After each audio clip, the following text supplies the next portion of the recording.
우리 하나님의 말씀 한번 볼까요? 우리 사무엘하 21장 15절에서 17절까지 말씀입니다.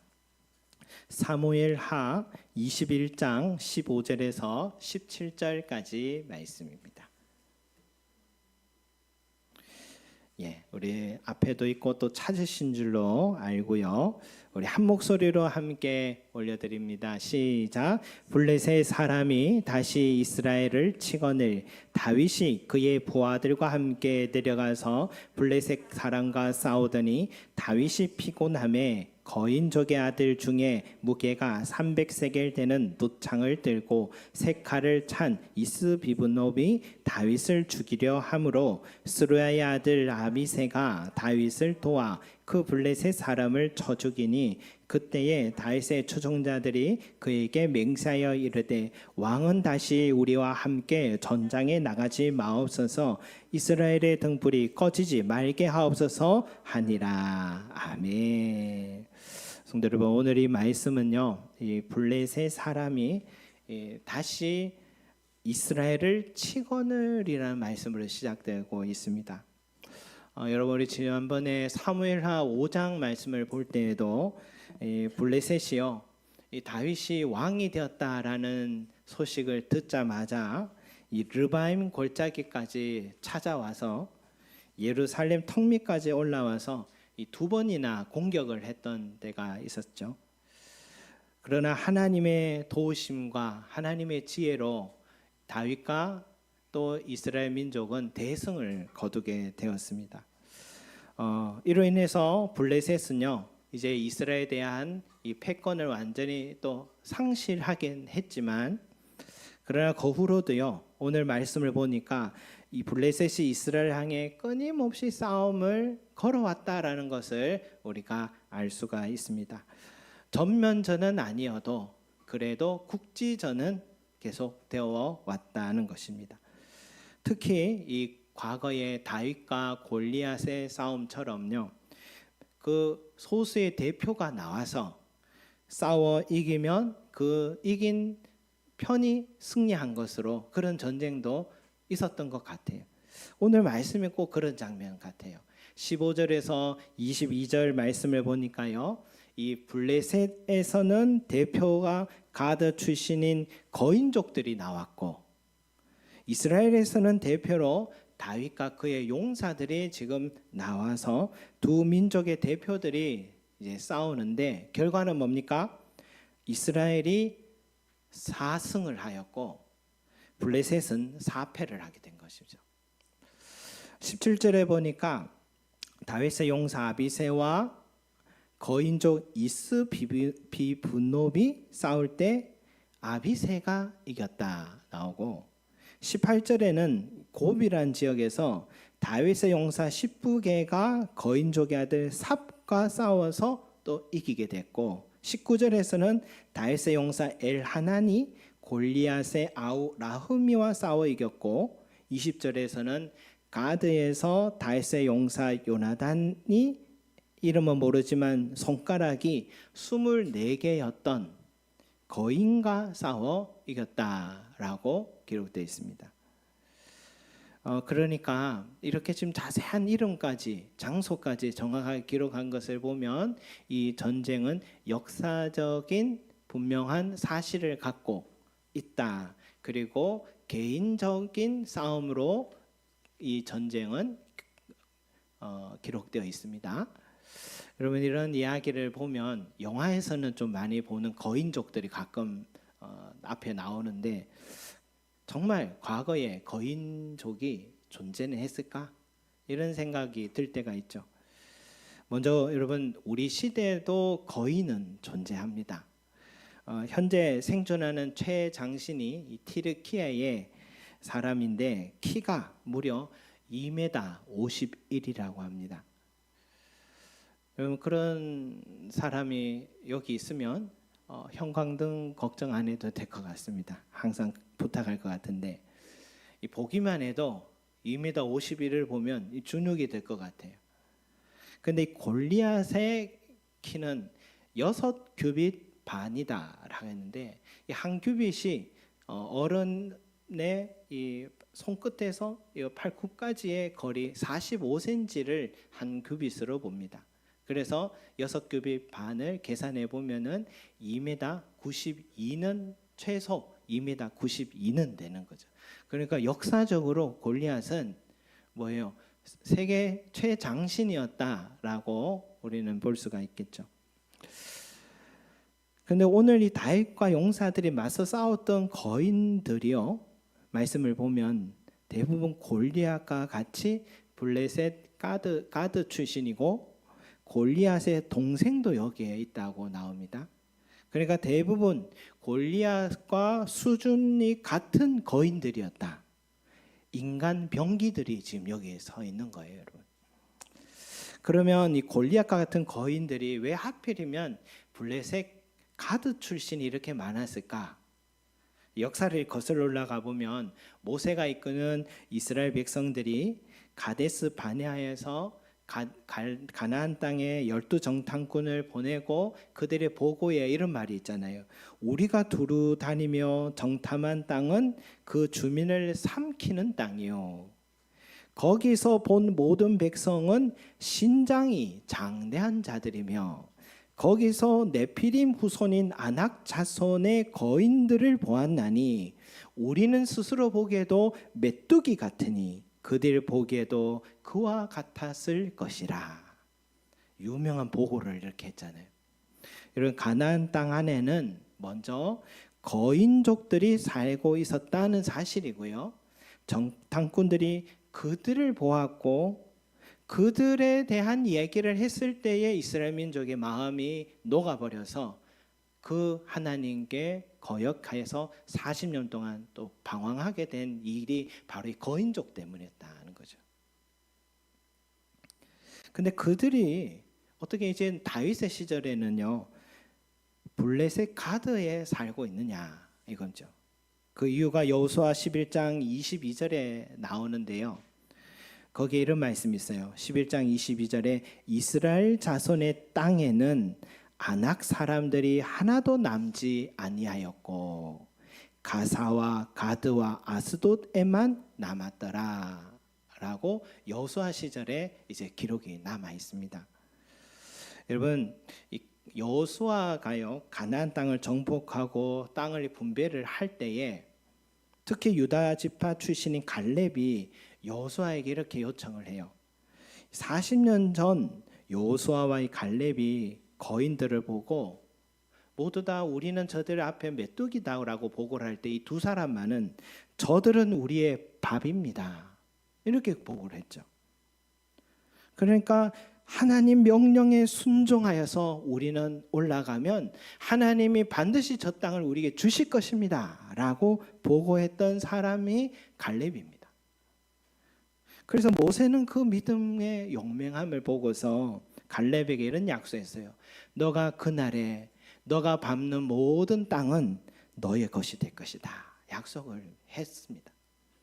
그 약속을 가지고 이제 40년이 지난 후에 지금 갈렙이 지도자 여호수아에게 와서 이렇게 말해요. 제 나이가 84세지만 지금도 여전히 싸울 수 있습니다. 그러니 이 산지를 지금 내게 주십시오. 내가 그들을 쫓아내리이다 라고 이렇게 말했어요. 그는 특권을 지금 요구하는 게 아닙니다. 그 산지는 바로 헤브론 땅을 말하는데 그 당시에 헤브론 땅에 거인족들이 살고 있었습니다. 모두가 정복된 땅을 요청하고요. 다 좋은 평지를 지금 요청하고 있는데 갈렙은요 혼자서 험악한 산악 지역을 지금 요청하고 있고 그리고 그 땅에 거인족들이 살고 있는 모두 다 꺼려하는 땅만 이 사람들이 요청하고 있는 거예요. 여호수아는 그에게 허락을 했고 축복해줬고 갈렙의 족속들은 이 헤브론을 결국 차지했습니다. 그때 거인족들이 갈렙에게 쫓겨나서 블레셋 지역 가사, 가드, 아스돗 지역으로 쫓겨나게 된 것이죠. 저는 이 성경을 보면서 어떻게 갈렙, 다윗의 용사들이 거인족과 싸우는 걸 두려워하지 않았을까? 이들의 한 가지 공통점을 보니까 다 유다 지파 출신 사람들입니다. 다윗의 용사들은 1대1로 인간 병기였던 거인들과 싸우기를 두려워하지 않았고요. 갈렙은 이 산지를 지금 내게 주셔서 내가 그들을 쫓아내리다 라고 말했고요. 다윗은 골리앗과 싸우기 전 사울 왕에게 그로 말미암아 사람이 낙담하지 말 것이라 주의 종이 가서 저 블레셋 사람과 싸우리다 라고 주저하지 않고 말했습니다. 또 이들의 하나의 또 공통된 특징을 보니까 그들은요, 자기 자신을 의지하잖아요. 자기 가진 것을 의지하지 않아요. 갈렙, 다윗의 은혜 속에 발견할 수 있죠. 갈렙은 여호수아 앞에 이렇게 말하죠. 이 산지를 지금 내게 주소서. 그곳에는 아낙 사람이 있고 그 성읍들은 크고 견고할지라도 여호와께서 나와 함께 하시면 내가 여호와께 말씀하신 대로 그들을 쫓아내리다. 다윗은 사울 왕에게 말하죠. 여호와께서 나를 사자의 발톱과 곰의 발톱에서 건져내셨은즉 나를 이 블레셋 사람의 손에서도 건져내시리다 라고 하죠. 특히 다윗이요, 하나님께서 사자와 곰의 발톱에 자기를 건져주셨던 체험이 있었던 사람입니다. 여러분, 이게 가능하긴 합니까? 먼저는 사자와 곰에게는 속도와 힘에 따라갈 수가 없죠. 그런데 다윗이 어떻게 피할 수 있었느냐 이거죠. 또 이 골리앗이 무장하면서 입은 갑옷이 노소로 5,000세겔 57kg이랍니다. 창의 무게 7kg이랍니다. 또 투구와 다른 보호대 합치면 지금 그 사람이요, 전쟁하러 나가는데 몸에 차고 있는 것만 80kg를 몸에 차고서 싸우려고 한 겁니다. 우리는 군 생활에 20kg 완전 무장도 무겁다고 요즘은 그것도 자유하게 해준다고 하는데 80kg를 몸에 쥐고 있는 거죠. 어떤 자가 이런 사람 이길 수 있겠습니까? 근데 물맷돌 5개 딱 계곡에서 주워서 달려가 그 거인을 쓰러뜨린 거죠. 이들의 공통된 언어는 뭐냐면 여호와께서 나와 함께 하시면 이거예요. 여호와께서 나와 함께 하시면 그들을 쫓아내리다. 그 손에서 나를 건져내시리다. 여기에 있습니다. 믿음의 언어가 이 속에 있었어요. 온 만물의 주인이신 하나님은요, 어떤 사람을 기뻐하시냐면 그 믿음의 언어를 듣기를 원하셔서 그런 자의 고백을 들려질 때마다 그들과 함께 하시고 그들과 싸워주시고 하나님께 먼저 앞에 나가 싸우시고 승리케 해주시는 하나님이심을 믿으시기 바랍니다. 성도 여러분, 오늘 우리 시대에 우리의 삶에, 내 삶에 마주하고 있는 이 거인이 무엇입니까? 저는 그 거인은, 공통된 거인은 감히 자본이라고 말할 수 있을 것 같아요. 돈 말입니다, 여러분. 돈 없는 서러움 겪으면요, 특히 맨손에서 자수성가한 사람들은 이 돈의 무서움을 압니다. 그러니까 돈이 많은 사람이나 돈이 없는 사람이나 이 시대의 돈은 모두에게 거인입니다. 그래서 돈 잃으면 모든 것을 잃은 것 같고 좌절감, 포기하는 사람들마저 생기는 이유가 여기에 있어요. 그렇다고 여러분, 돈은 일만하게 뿌리입니다 라는 말씀 때문에 돈을 부정적으로 보는 것도 성경의 태도는 아닙니다. 예수님은 돈의 중요성을 알고 계셔서 예수님의 비유가 39개인데 39개 중에 무려 11개가 돈과 재물에 관한 말씀이고요. 예수님의 가르침의 15%는 돈과 재물에 관한 말씀이죠. 예수님은 돈의 중요성을 알고 계실 뿐만 아니라 우리 마음에 돈이 얼마나 거인으로 자리 잡고 있는가도 정확히 알고 계신 것이죠. 그런 우리에게 예수님은 한 가지 물음표를 던지고 계십니다. 왜 돈과 재물을 하나님보다도 더 큰 거인으로 생각하고 있을까? 너희가 하나님과 재물을 겸하여 섬기지 못하느니라. 마태복음 6장 24절에 말씀하셨죠. 또 마가복음 10장 17절에 부자가 하나님 나라에 들어가는 것이 낙타가 바늘기로 들어가는 것보다 어렵다 말씀하셨죠. 오늘날 그리스도인들조차도요, 하나님을 생명의 주인이요 근원으로 의지하고 바라봐야 할 하나님의 자녀인 우리들조차도 돈을 하나님만큼, 아니 하나님보다도 더 크게 생각하고 의지하고 있기 때문에 예수님은 지금 의아한 마음으로 이렇게 말씀하시는 것입니다. 오늘날 대부분의 사람들은요, 하나님보다 돈이라는 거인을 두려워하고 있습니다. 내 품에 성경책을 가지고 있는 것보다 내 주머니에 돈이 든 카드가 있으면 두렵지가 않습니다. 돈이 있으면 자존감도 높아집니다. 돈 많으면 책임감 있고 선한 사람으로 비춰지고, 돈이 없으면 나태하고 악한 사람으로 비춰진 시대를 우리는 살고 있습니다. 목사님 어떻게 그런 모욕적인 표현 하십니까? 라고 할 수 있지만 우리 마음의 현실을 말하고 있는 겁니다. 저도 목회자이기 때문에 매일 출근하는 직장에서 어느 날 퇴직하는 분들을 보게 돼요. 내 삶을 쏟아놓은 사업장이 더 이상 견딜 수가 없어서 문을 닫아야 하는 아픔을 겪는 성도들도 보게 돼요. 여러분, 성도들이 어려우면요, 교회도 자연히 어렵습니다.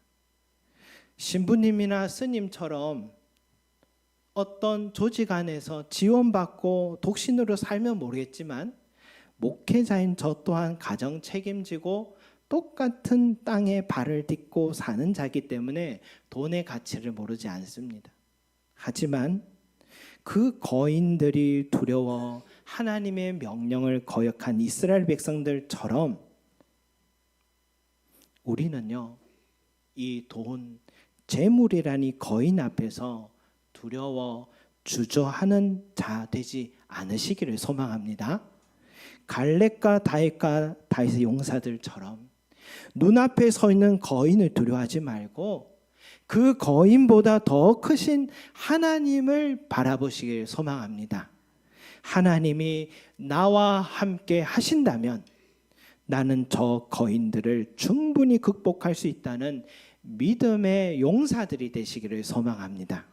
사랑하는 성도 여러분, 물질이라는 거인이요, 내 생명과 삶을 좌지우지할 것 같아 보여도 내가 지금 운영하는 이 사업장이 곧 문을 닫아야 할 것 같고 내가 평생 직장으로 다니는 이곳에 퇴직해야 하는 순간이 있어도요, 세상에서 신이라 여기는 재물보다 하나님이 나와 함께 하심이라는 이 믿음을 가지시길 바랍니다.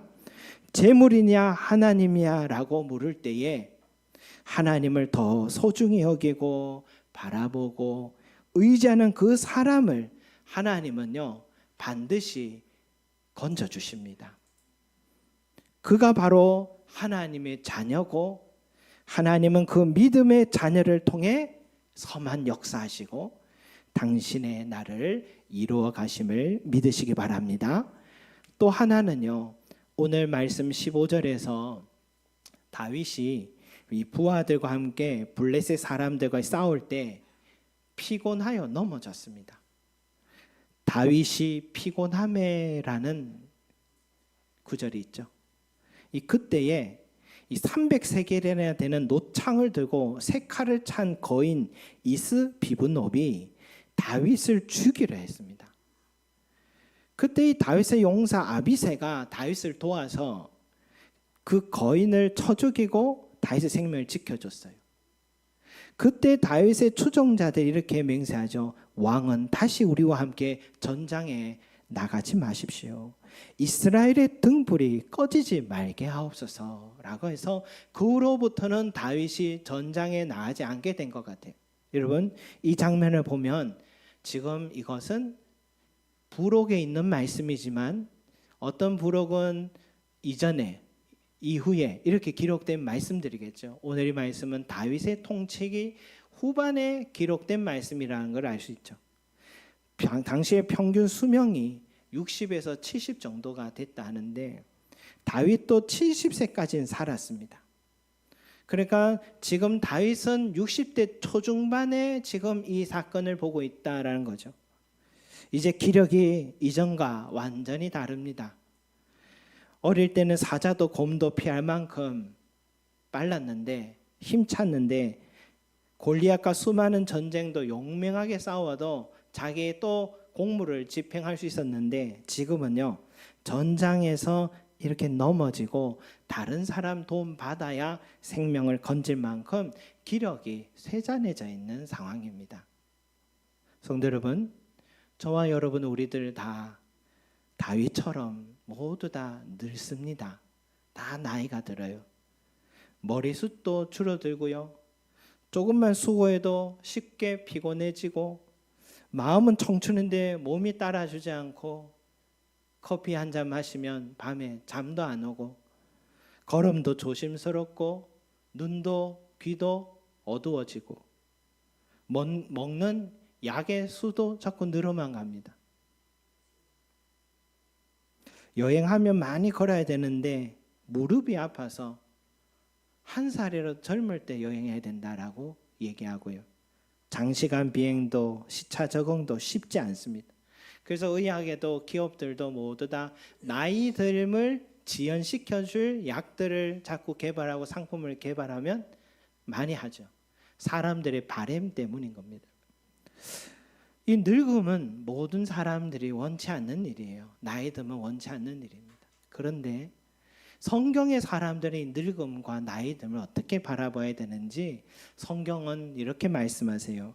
레위기 19장 32절에 너는 센 머리 앞에서 일어서고 노인의 얼굴을 공경하며 내 하나님을 경외하라 라고 했어요. 여러분, 지하철 타시거나 버스 탈 때 일어서시기 바랍니다. 성경에 순종하는 말씀입니다. 그리고요, 노인의 얼굴을 공경하며 하나님을 경외하라. 그러니까 하나님을 경외하는 자들은 노인을 공경하고 하나님 경외하는 것처럼 하라라고 말씀이에요. 또 잠언 20장 29절에는요, 젊은 자의 영화는 그의 힘이요 늙은 자의 아름다움은 백발이니라. 여러분, 어느 누가 늙은 자의 머리를 아름답다고 그렇게 얘기합니까? 젊은 자들은 모두 다 참 부럽다고 얘기하지만 늙은 자의 백발을 가지고 이렇게 칭송하지 않잖아요. 그런데 성경에서는요, 바로 그 자체가 공경받을 만하고 존경함 받을 만하고 백발의 아름다움이라고 성경은 말씀하고 있습니다. 그래 여러분, 자신감 가지시기 바랍니다. 나이 들어도 걱정하지 마시고 옛날이요 이렇게 생각하지 마시기 바랍니다. 여러분, 왜냐하면 하나님 앞에서는요, 젊은 나나 늙은 나나 똑같은 눈으로 보십니다. 부모의 눈에는요, 아무리 나이 먹어도 늘 똑같이 사랑스러운 자식이에요. 80 넘은 노모가요, 60이 넘은 자식을 보고서 여전히 밥은 챙겨 먹었나 하고 걱정하는 게 부모의 마음입니다. 여러분, 똑같이 보여요. 어릴 때나 나이 들어 똑같이 부모에게 보이듯이 하나님의 눈에도요, 우리가 젊을 때나 어릴 때나 늙을 때도 똑같이 사랑스러운 자식입니다. 그래서요, 한 번 자식은요 영원한 자식입니다. 내 인생 어릴 때 젊을 때 또 늘 함께 하신 하나님은요, 내가 늙어서도 나이 들어서도 동일하게 함께 하시고 우리 삶을 구원하시고 건져주시는 하나님이십니다. 그래서 이 말씀 저는 참 귀한 말씀이다 생각되는데, 이사야 46장 4절 말씀 우리 한번 같이 읽어볼까요? 시작. 너희가 늙을 때도 내가 그리하겠고 백발이 될 때도 내가 너희를 품을 것이라. 내가 지었은즉 내가 업을 것이요 내가 품고 구하여 내리라. 아멘. 여러분, 새 가족이요, 어린 아기 데리고 오면 오랜만에 우리 교회도 어린 아기가 왔다고 기뻐하실 수 있지만 백발이 되신 어른이 들어와도 기뻐하시기를 소망합니다. 왜냐? 백발이 될 때도 내가 지었기 때문에, 어려도 내가 지었고 백발이 되어도 내가 지었기 때문에, 내가 그를 업을 것이기 때문에, 하나님이 그를 품고 구하여 내시기 때문에 여러분 함께 기뻐하시기 바랍니다. 세상은 내 가치를 나이로 매기고 내 가치를 능력과 힘으로 매기죠. 나이가 들고 능력과 힘이 떨어지면 사람들이 하나둘 떠나기 시작하고, 일터에는 공고사직 권하고, 내가 설립한 사업장이어도요 물려주라고 자꾸 얘기합니다. 그때 찾아오는 상실감은 이루 말할 수가 없어요. 남의 일인 줄 아는데 내게도 어느 순간 찾아옵니다. 다 똑같습니다. 이제 무엇하며 살까 하도 여러분 낙심하거나 서글퍼하지 마십시오. 젊은 나나 늙은 나나 한결같이 사랑스러운 눈으로 지켜보시고 늘 함께 하시는 우리 하나님이 계십니다. 그리고 그 하나님, 내 삶이 약해 힘이 없을 때도 이제는 업어주시는, 품에 안아주시고 인생길을 끝까지 걸어주시는 우리 하나님이십니다. 그 중요한 성경의 근거의 말씀이 바로 룻기잖아요. 룻기 하면 그 주인공이 룻이다라고 생각하지만은 사실은 룻보다는 나오미다라고 얘기하는 의견들이 많습니다. 왜냐하면 룻기의 시작이 나오미의 이름으로 이야기로 시작되고 마치는 것도 나오미의 이야기로 그렇게 마치는 거죠. 그래서 이 룻이요, 그의 인생에 나오미가 이방 땅에서 남편 있고 두 아들까지 다 잃었을 때에 이제는 갈 곳이 없으니까 다시 고향으로 돌아갔는데, 고향에 가니까 베들레헴 고향 사람들이 모두 반갑게 맞아주면서 나오미가 왔다고 기뻐하니까 나오미가 하는 말이, 나를 나오미라 하지 말고 마라라 하라. 나오미는 기쁨이란 뜻이고 마라는 고통이란 뜻이거든요. 나를 이제는 슬픔이요 고통이라고 불러달라라고 했을 만큼 자신은 이제 고통스러운 인생임을 고백을 했던 것이죠. 여러분, 그녀가 늙고 힘이 없을 때, 그러나 이 나오미가 한 가지 잘한 일이 있어요. 그게 뭐냐면 모압 땅에서 다시 베들레헴으로 돌아갔다는 겁니다. 베들레헴은요, 하나님의 날개 그늘 아래로 돌아갔다, 이런 뜻입니다. 모든 것 잃고 고통 속에 있던 나오미인데 하나님의 그늘 아래로 다시 돌아갔더니 하나님은 그녀에게 며느리 룻과 기업 물을 자 보아스를 붙여주셨어요. 그녀의 삶에 회복시켜 주시고 기쁨으로 바꾸어 주셨어요. 그리고요, 이 사람 며느리 룻과 보아스를 통해 낳은 자식을 이 나오미가 이제 좀 돌봐줘야 되잖아요. 그래서 딱 안아줬더니 이웃 여인들이 이 아이의 이름을 붙여줬어요. 이름은 오벳이란 이름이에요. 여러분, 오벳이란 이름의 뜻이 뭐냐면은 나오미에게 아들이 태어났다, 이겁니다. 여러분, 저는 이 부분이 인상적이에요. 룻이 배 아파 낳았는데 왜 나오미에게 아들이 태어났다라고 했을까? 그것은 그녀가 하나님께 돌아가 의지한 은혜의 출발이었기 때문에 사람들도 하나님도 오벳이라고 나오미의 삶을 축복해 준 것입니다. 그러니까 룻기의 주인공은 나오미라고 얘기하는 것 같아요. 그러니 여러분, 하나님을 경외하는 자는요, 내가 어릴 때도 또 젊었을 때도 나이 들어 늙었을 때도 하나님은 똑같은 자식이기 때문에 마지막 우리 인생을 다하는 그날까지 마지막까지 외면하지 않는 하나님이심을 믿으시기 바랍니다. 우리 장로님 맞습니까? 예, 우리 김덕순 권사님 맞습니까? 아멘이죠. 살아보신 분들의 증거가 그렇습니다. 살아보니 그래요, 여러분. 하나님께 책임질, 하나님 앞에 여러분 우리가 할 일이 뭡니까? 하나님 안에 거하는 거예요. 그의 날개 아래 거하는 거예요. 그러면 하나님께서 저와 여러분의 삶을 끝까지 책임져 주심을 꼭 믿으시고 늘 하나님께 가까이 가고 경외하는 저와 여러분이 되셔서 내 삶에 어떤 거인이 찾아와도 능히 승리하시고 내 삶에 아무리 기력이 떨어졌어도 두려워하지 마시고 승리하신 저와 여러분 되시기를 소망합니다. 기도드리겠습니다. 사랑과 은혜가 풍성하신 아버지 하나님, 오늘 다윗이 거인족들과 싸웠을 때 피곤하여 쓰러졌던 그의 이야기가 나옵니다. 그러나 이 거인들이 결국은 하나님을 경외하는 자들을 이길 수 없고 승리하신 하나님 말씀 주셨고, 또 다윗이 피곤할 만큼 이제 나이가 들어서 기력이 다 쇠잔한 이때에도 그가 하나님 안에 있으니 이렇게 돕는 자들을 붙여주셔서 또 승리케 하신 하나님의 은혜, 기력이 쇠잔한 나오미에게도 며느리 룻과 또 기업 물을 자 보아스를 붙여주셔서 그의 삶을 끝까지 책임주신 하나님의 은혜, 오늘 우리에게 주신 말씀임을 믿고 주여 두려워하지 말고 하나님이 나와 함께 하신다는 믿음으로 달려나가는 우리 모든 성들이 되게 하여 주셔서 그 믿음의 고백을 보고 하나님께서 우리의 모든 삶을 축복해 주시는 우리 귀한 성도들의 삶이 될 수 있게 축복해 주시옵소서. 감사드리며 예수 그리스도 이름으로 기도드립니다. 아멘.